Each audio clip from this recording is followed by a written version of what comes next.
Guys, welcome back to some more AFK Arena. Today we're over on the pay to win account and we're talking about something that I'm not really too familiar with, but I did look up a lot of guides, relayed a lot of information from some guildies. So we're going to look at the event for the Heroes of Espria, and we're going to build us 3 PvP teams that we're going to utilize within these formations right now. So we're going to go ahead, collect up all of our heroes. Now the first PvP formation, we're going to go through a couple variations of it to really build it out. Now the primary heroes in this one, of course, are going to be the monsters, guys. Ainz, Arthur, Albedo. These heroes, or this combination of heroes, is a super strong PvP formation. Now, of course, when you get higher levels within the Resonating Crystal, as you can see, I'm at level 287 here based on the level, which is another reason why I have been power leveling up the account, buying stuff out of the shop, utilizing the Noble Society to go ahead and gain more levels, because I want to get higher in here with the martial ratings. So that's exactly what we've been looking at doing. So the other heroes to really fill out this formation, there again is a couple different variations. One real familiar is Merlin, then of course Pharrell. Merlin provides damage mitigation if you have that 9 of 9 furniture, or if he gets to ult, he will also keep Arthur and he will keep Albedo alive, while Pharrell provides the energy disintegration, plus he provides a significant amount of crowd control. Now, if we don't have either of these built, some of the variations to this build include dropping in Mortis, of course, for the massive buffs that he gets out of there, and then also Nemitsu. Nemitsu provides haste, and the haste will always go to Ainz because he is going to be your strongest hero within this formation. So now you're getting totems as a distraction within PvP, you're getting buffs from Mortis in there, and you're getting the haste buff from Nemitsu, all while keeping the front heroes alive again with those totems or the healing ability in here. Again, another variation we actually see with this is dropping out Nemitsu, because a lot of players don't have him built, but either dropping in Desira, which is right here. So dropping in Desira, because remember, PvP at this level is not as burst as it is in the campaign. So she is super effective with the mitigation and the immunity, because again, PvP doesn't have the super high level deficiency burst that we see with a lot of the different builds. And then of course, Mortis in there for the buffs as well. And the final variation we look at, which is one of my absolute favorite, is adding my boy Rowan in there and then dropping in Pharrell again for that crowd control aspect within this team. It really goes well, because remember, Ainz is going to come out, he is going to build up his own energy, he's going to boost it up, which is going to allow him to drink Rowan's plus 30 signature item energy potion to ult much faster in formations. There's only 1 or 2 counters to this, which is based on Athalia and possibly Oden counter with dealing with Ainz because of the energy disintegration that he provides. But this is a super strong formation that I actually run in a couple different aspects, including the PvP formations. So we're going to stick with this formation and we're going to look at the next team. Now, team number 2, Talene is really one of the core heroes for here, which is interesting because if you remember this combination before, this is one of the strongest combinations in the game. Multiple forms of crowd control, multiple forms of lockouts, multiple forms of disintegration. And then in here, they do use Rowan within this formation. So even popping back here, we can put in Desira because we know she is very powerful in here, or we could go ahead and drop in Merlin, which would be my first choice. So in this formation, it is kind of the God tier comp. Tassie, if you swap out Tassie for Mihira, that is officially the God tier comp that a lot of players use. The thing with this is, one, Talene is pretty tough to kill. If you do kill her, she comes back stronger, which again is a very strong combination to deal with.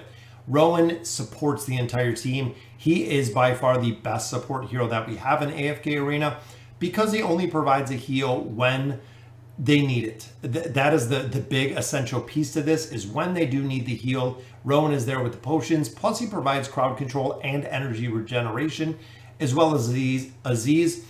He does the attack rating reduction, which will allow the survivability of your team to increase. Even looking at him, you also do have the factor of the energy regeneration that he does, and also the feeble mind ability to go ahead and stack all these heroes together. In addition, guys, look, we are running, that is right, 5 support classes health regeneration increased by 75%. So the health regeneration for this is going to be absolutely through the roof because it is 5 support heroes. Now, some variations to this comp, of course, drop out Tassie, drop in our favorite, dropping in Mahira to go ahead and do the crowd control aspect in here. And this is the original OG God tier comp. If you guys remember, this was the first comp that we had. That is, again, the original. It kind of ran like this was the comp, so Mahira can get everybody picked up in the middle. But there are a lot of different variations that you can run with this one. Now, another variation to this actually drops out, puts Rowan in as a pseudo tank. And this is one that I'm kind of unsure about, but it utilizes Ullard. So Ullard, and then of course Lucretia. So the big thing with this, remember, Ullard is going to shield and protect the hero that is progressed the most forward within the battlefield, allowing them to do a significant amount of damage, but also be immune to damage. So where you might have the entire backline enemies on Lucretia, Ullard provides a shield. Ullard provides the immunity to Lucretia, just allowing her to take as much damage as needed. While we have the twins in here for the super cycle and the haste boost, as well as Aziz again for the energy battery and for the lockout. Very cool combination with this one. And the final one we see that I definitely like as well is this Speedy Lizard. I believe it was coined the Speedy Lizard. So this one relies on Saurus. And the big thing with this one is a lot of players have Saurus built. So it works really well. So this is another solid PvP formation. So running Saurus in there because of the heal factor if he gets all 5 of his stacks. Twins in here for the super cycle. We have crowd control with Rowan, crowd control with Feeble Mind and Aziz, as well as the energy battery. Then of course Tassie with multiple forms of crowd control as well. So within this formation, I'm actually going to run, I'm thinking the Lucretia formation. So I'm actually going to pop Lucretia back in here. Then we're going to go with the Z's. We're going to go with the twins for the super cycle on here. And then I believe Ullard right in the bottom. This is the formation we are going to run. Ullard definitely needs to be built out a little bit. Plus 30 signature item, 9 of 9 would work really well on him. Go ahead and run this formation and we'll see exactly how well we're going to do. Which brings us to our final formation, guys. Now this one, again, really unique. So one of the best heroes in PvP, hands down, is Zafriel. So he is just an absolute monster when it comes to PvP, when it comes to stuns, when it comes to a lot of combinations. And the other one, of course, is Zul'Rath, guys. These two are just two of the highest priority PvP heroes, which is why a lot of players don't really succeed very well in PvP, because short of that, Athalia is another hero that is super strong when it comes to building out PvP formations. She does exceptional, and a lot of players don't build them, and they don't build them really quick. Big thing with this, guys, the first formation we're going to look at is running Leica with Iran and then Lorzen. So this is kind of a subcompact pull. We have Zafriel in there to go ahead and provide some crowd control. We have, actually, we need Zul'Rath built up a little bit because of his furniture. Makes a big difference with the delay in this formation, which is the reason I am not very good at PvP either, is because I do not have the heroes built out. And look at poor Zafriel. He is only legendary at this point. Another variation of this comp actually drops out Lorzen. We drop Zul'Rath to the back, and then we add Ulna in this formation. So regardless, remember the two frontline heroes here are going to get that immunity, which means a super powerful crowd control mage is going to get the immunity, which is very cool to see. Couple other formations to this is dropping out Ulna and actually running these two again together, but running with Respen.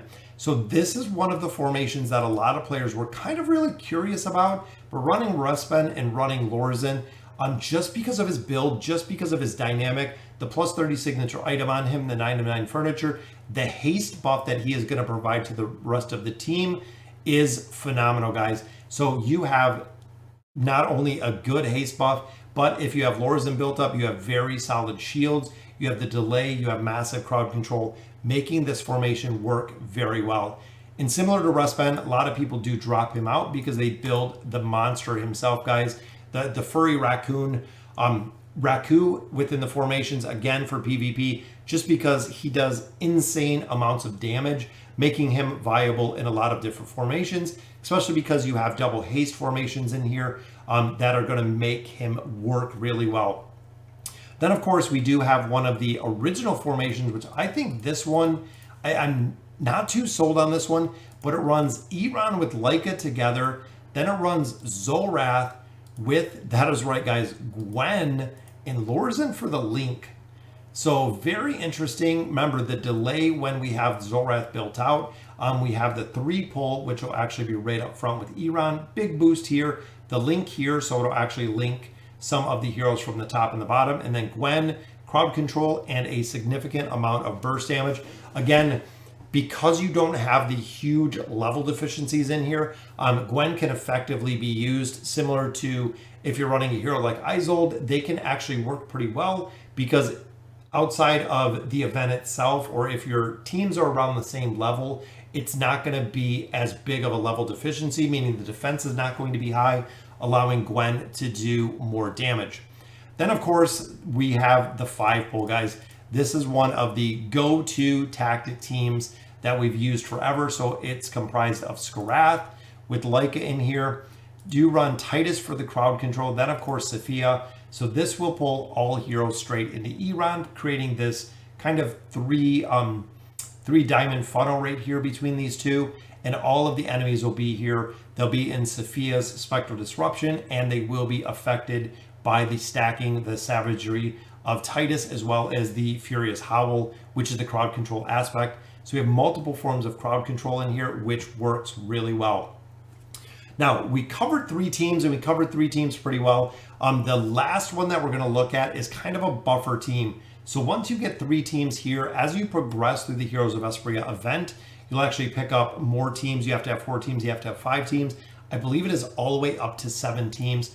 So a lot of players also do love to run this team just because so many people have them built, which is Thorin, guys. So the Thorin cheese, it's kind of the stall team. And again, when it comes to PvP, it's a little different structure that a lot of people might not understand, but it is, again, a little bit of a different structure. So running in here, running Thorin, again, for the stall, you have to kill him once, you have to kill him twice. Same with Talene. If Talene goes down, she'll come back up. Daewin actually has the ability to go inside of heroes, so she's untargetable for a specific amount of time, allowing Flora to just rain death down on absolutely everybody. Now, the last hero, kind of 2 variations we use. One is Kelthar. Within here, if you have Kelthar. If you don't, a lot of players also do use Ezio within this formation because he is a finisher, guys, to where Flora can get the heroes low, just like Thorin can get the heroes low. Talene, if she dies and she is resurrected, she can do a considerable amount of damage. Ezio has the dodge factor and the smoke bomb factor to keep this team alive while they allow Flora to just absolutely destroy teams in here, guys. So that will do it for the guide for tonight. I really hope you got something beneficial out of building these teams. Again, I'm not super familiar with the PvP aspect of some of these heroes, and I know a lot of the choices in here might not be the best, just for the simple fact, heroes like Ullard, I don't have built out enough to really be super effective within the formations, but I'm going to try it. So far, what has happened is, since I've been in here, I've just been getting farmed. So I've had some players defeat me, which are climbing up the ladder, but I've also had a bunch of victories, which gave me, there we go, 60 elite hero stones, just from players actually losing when they attack me, which has increased my rank.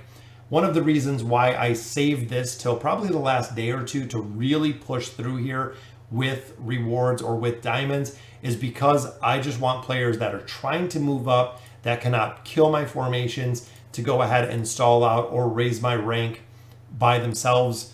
So it does take a couple days when you get in here. A lot of the heroes that place lower within the Heroes of Vesperia will actually leapfrog right over you, getting up to a point, you know, that they're making solid progression all the way up here, but it will take a considerable amount of time.